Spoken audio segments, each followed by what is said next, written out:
Ladies and gentlemen, Berto here from Garcia Aquatics. Today we're going to be talking about the blood red parrots. Let's get to the video. Let's go.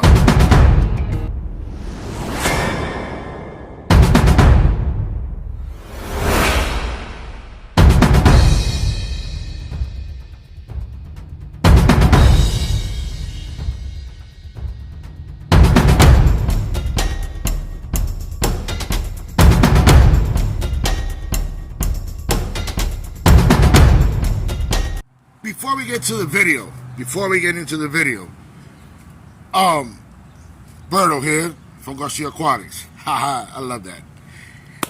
Alright guys, these blood red parrots, they have the unique way of look that some people don't like, but some people will like them.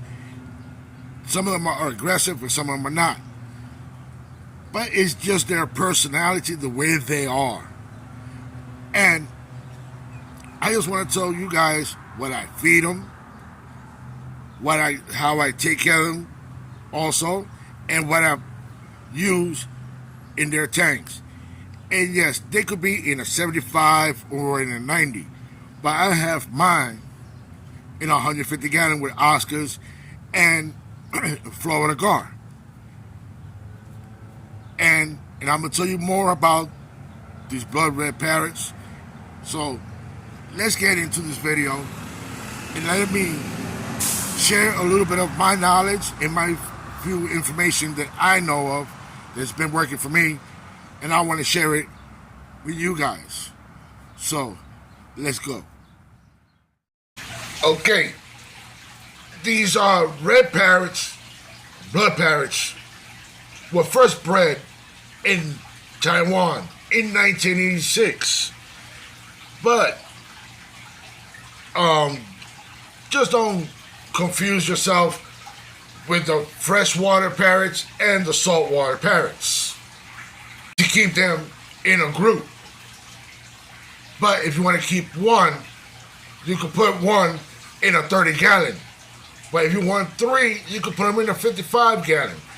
Or if you want 5 or 6, you can keep them in the 75 gallon.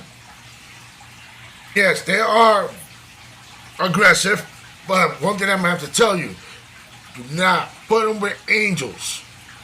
Because in the results that you're going to get, they're going to be constantly harassing the angels.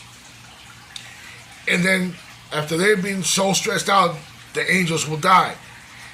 And one more thing, let me tell you like this. It's better off to keep them with the South Americans or with the African cichlids. You're better off. Yes, and yes, I know I get this kind of question also. Yes, you do need a heater. And for them to be very, how can I say this? The temperature that they really like is from 76 to 84 degrees. Feeding them, I recommend you to give them brine shrimp, krill, mysis shrimp, flakes.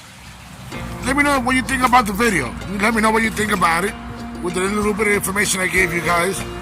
And also, if I left anything out, just leave it in the comments down below. Or if you have any other questions, just go ahead and leave it down there. Just remember, Garcia Aquatics always reads the comments. I always look at the comments and I read the comments. If you have any other questions, just let me know and I'll get back to you.